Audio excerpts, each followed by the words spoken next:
এই যে পুরো সাহস, তুমি আবার ডায়েরিতে হাত দিয়েছো?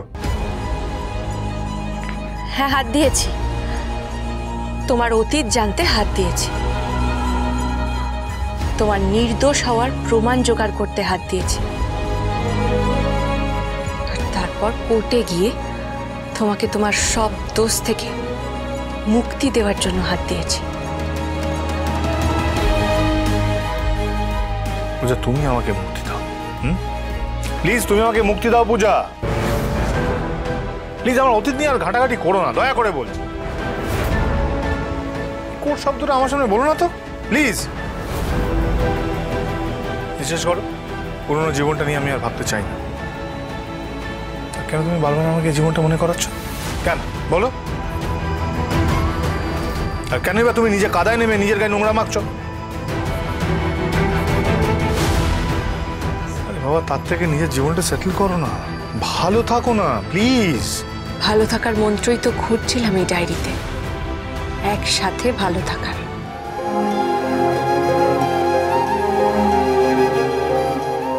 কুমার জেদি এক নম্বর ইয়ে মহিলা। তোমাকে বোঝানো আর দেওয়ালের সঙ্গে কথা বল সমান। সহ্য।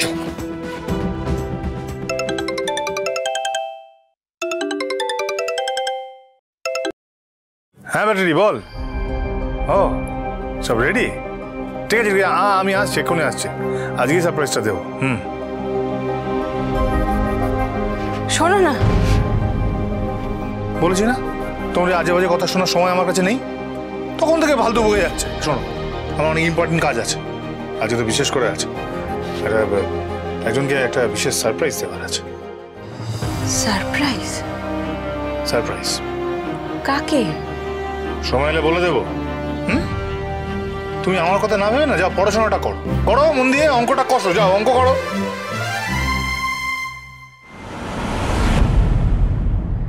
তোমার কথা আমি ভাববো না তো আর কে ভাববে মিস্টার মাথা গরম? তুমি যাই বলো আর তাই বলো, আমি এই লড়াই থেকে সরছি না। ওটে তো তোমাকে যেতেই হবে মিস্টার মাথা গরম, আর আমাকে যেতে হবে। কেমন আছো রোহন? হ্যাঁ, আরে সেদিনকে তো ওরম ভাবে চলে এলে, তারপরে খাওয়া দাওয়া কিছুই হলো না। তো ঠিক আছো? আচ্ছা কি হয়েছিল বলো তো? হ্যাঁ,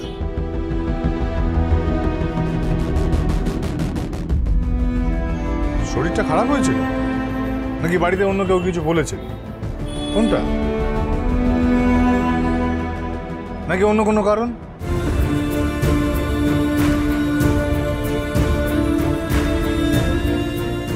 দেখো রোহন, আমাকে তুমি বলতে পারো, মানে পূজা তোমার বন্ধু বটে, কিন্তু আমিও তোমার দূরের কেউ নই।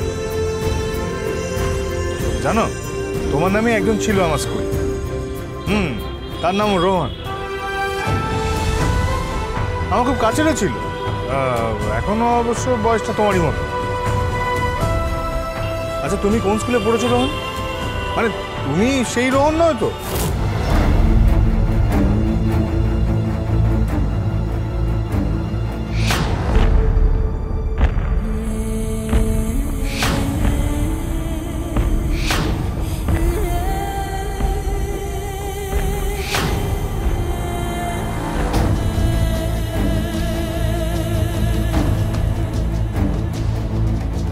সে কি করেই বা হবে, এতটাও কাকতালি ব্যাপার মনে হতে পারে। আসলে আমি মনে বেশি ভাবছি, বুঝলে, বেশি ভাবছি, বেশি বেশি মনে করে নিচ্ছি। আসলে কি জানো তো রোহন, তোমাকে দেখার পর থেকেই তো কেমন একটা তোমার সাথে যোগ অনুভব করছি। খালি মনে হচ্ছে তুমি যেন কবে খাওয়াচ্ছেন। হয়তো নামটার জন্য, কিংবা তুমি পূজার বন্ধু বলে, তাই তোমাকে আমার কাছে মনে হচ্ছে। শোনো রোহন, আজকে হলো শিবরাত্রি। পূজা, আমার কাছের লোকজন সব ওই মন্দিরে আসবে, সিদ্ধেশ্বরী মন্দির। হ্যাঁ, তুমি ওখানে এসো, কিন্তু তোমারও কিন্তু প্রসাদ খাওয়ার নেমন্তন্ন রইল। কেমন? তন্দুরি নেমন্তন্ন তাহলে জলে ওটা না পরে হোক, আগে এটা হোক। যাব ব্যাস, খুব ভালো। এই যে তুমি মুখ ফুটে যাবে বললে, আমি কিন্তু খুব খুশি হয়েছি। আমার খুব ভালো লাগছে তো, নতুন করে ছোটবেলার কাছের মানুষের একই নামে আরেকজন মানুষ পেলাম।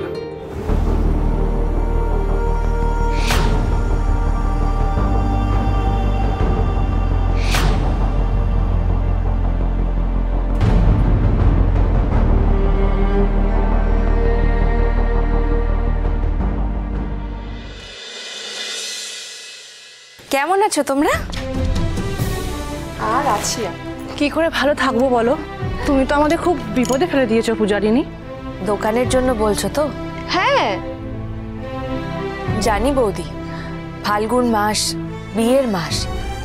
আমার গাঁথা মালা, আমার দোকানের ফুল ছাড়া যে তোমাদের অসুবিধা হচ্ছে বুঝতে পারছি। তাহলে দোকানটা খুলছো না কেন পূজা? কিছুদিন আগে অবধি বাইরে দোকান দিচ্ছিলে, এখন তো আর কিছুই দেখছি না। ওখানে এখন অন্য কেউ বসে বৌদি, তবে আমার কলেজের সামনে আমি আখের রস নিয়ে বিক্রি করি। আর ফুল যদি কিনতে চাও তাহলে আমার মা আর বোন ফুলের ডেলিভারি করছে, ওদের বললেই ওরা বাড়ি গিয়ে দিয়ে আসবে। কিন্তু আমার যে তোমার বানানো মালা ছাড়া চলবে না পূজা। সামনের ফাল্গুনে আমার ছেলের বিয়ে, তুমি এখান থেকে মালা বানিয়ে দিতে পারবে না? না, পারবে না, পারবে না। আমার বাড়িতে কোনো মালা টালা বানানো হবে না। হ্যাঁ, আমার বাড়ি কোনো থার্ড গ্রেড কাজ করবার জায়গা নয়। এইভাবে কোনো কাজকে ছোট করা ঠিক নয় মা। যাক বাবা, তো ছোট কাজকে ছোট বলবে না, আজব তো। শোনো শোনো, জিজ্ঞেস বলছি কি, এই সুযোগ মাকে টাকাটা দিয়ে দাও। হ্যাঁ ঠিক বলেছ, মাকে হাতে রাখতে গেলে একটু টাকা পয়সা খরচ করতে হবে। এই তোমাকে তো দিলাম টাকাটা, দাও আমাকে। দিয়ে দাও, যাও। কি বুঝেছো নাকি আরো বোঝাতে হবে? বুঝেছি মা। বৌদি, পূজা, আজ বরঞ্চ আমরা আসি, দোকান খুললেই বরং আমরা মালা কিনবো। হ্যাঁ হ্যাঁ, তাই করবেন। মুখার্জি বাড়িকে আমি কোনো ফুলওয়ালির দোকান বানাতে দেব না।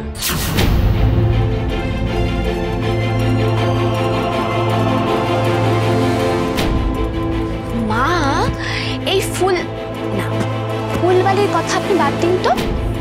আপনি দেখি দেখি হাতটা দেখি, সেটা ধরুন।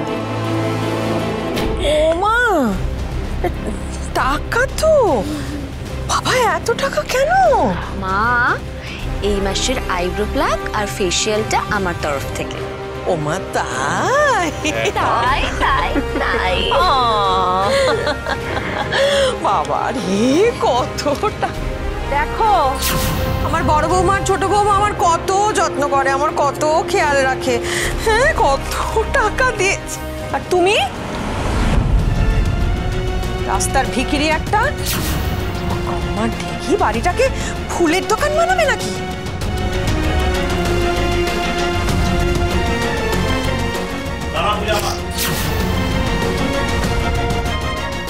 দানা,